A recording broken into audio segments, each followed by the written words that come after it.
Астматичарите, живејќи нормално и лекувани адекватно, може да доживеат и 100 години.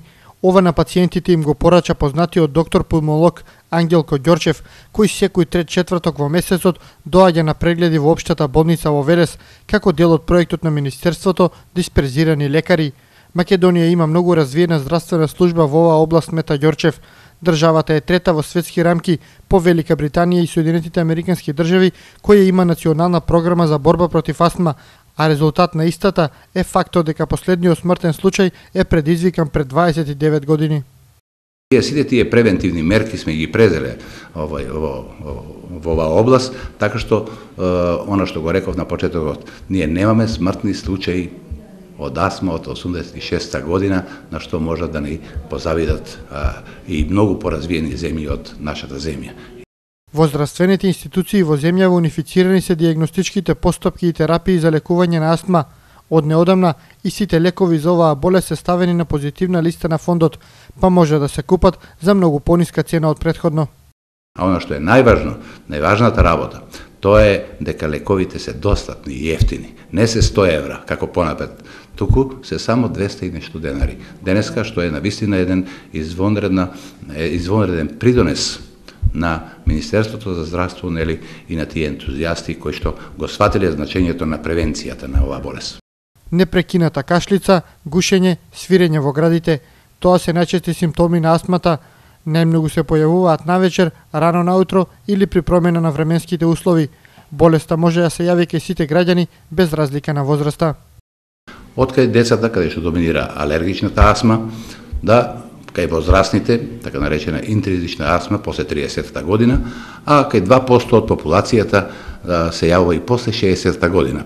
Според Ѓорчев, астма центарот во Велешката болница, кој е еден од 20-те во државата, ги има сите потребни услови и добро функционира.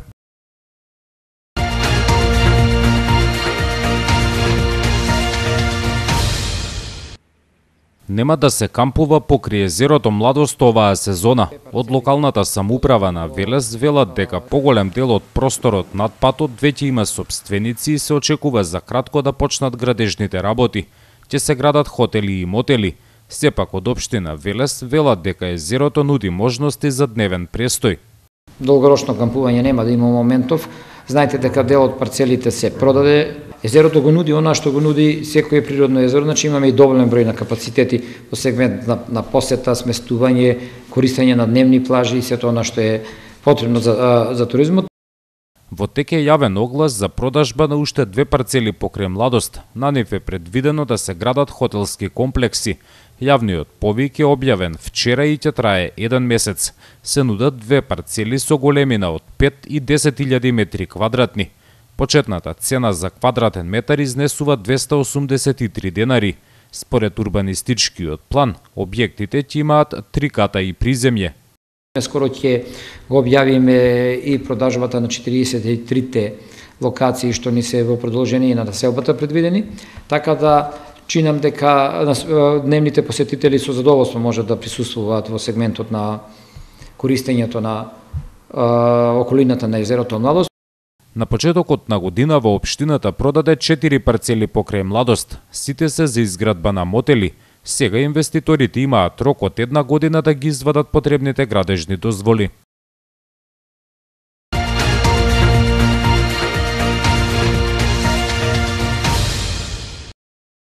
Уште еден стамбен објект ќе се гради во дворот на Велешката касарна. Локалната самоуправа распиша оглас за продажба на градежно државно земјиште кое се наоѓа кај локалитетот Багремче.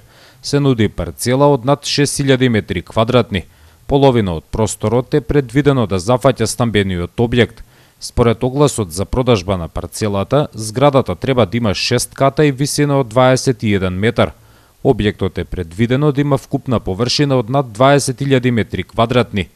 Огласот за продажба на парцелата локалната самоуправа го објави вчера. Заинтересираните инвеститори имаат рок од 1 месец да се пријават за електронското јавно наддавање. Почетната цена за метар квадратен за парцелата која се нуди изнесува 838 денари. Инаку на почетокот на годинава веќе се продаде една парцела за стамбена зграда во дворот на касарната. Според планот, објектот има површина од над 33.000 метри квадратни и оваа зграда е предвидено да има 6 ката и висина од 21 метар. Освен за колективна зграда, локалните власти нудат парцели и за изградба на мали фирми. Општината продава 2 градежни парцели во индустријската зона Речани, наменети се за отворање сервиси. Понудените парцели имаат површина од 1500 и 3000 метри квадратни. Почетната цена изнесува 1 евро за квадратен метар.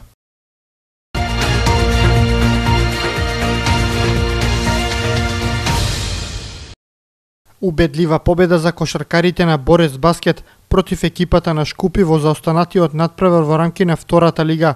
Конечниот резултат гласеше 84-66. Во текот на сите 40 минути Велешани апсолутно беа подобар противник. На моменти водеа и со 30 напоени предност. Гостите на Малија, бидејќи тренерот Ангел Љутков им даде шанса за настап на кошаркарите кои малку играат. Оваа победа е мал реванш за Борец, откако пред само 5 дена Велешани загубија на гостувањето против истата екипа. Пораз кој многу им ги намали шансите да стигнат до второто место на табелата, а со тоа и пласман во првата лига. Со оваа победа, Борец Баскет докаже дека во спортската сала Гемиџи екипата практично е непобедлива. Досега тие имаат биланс од 9 победи на исто толку надпревари. Во последното коло Велешани се домаќини на Дино Баскет, кои се последни на табелата.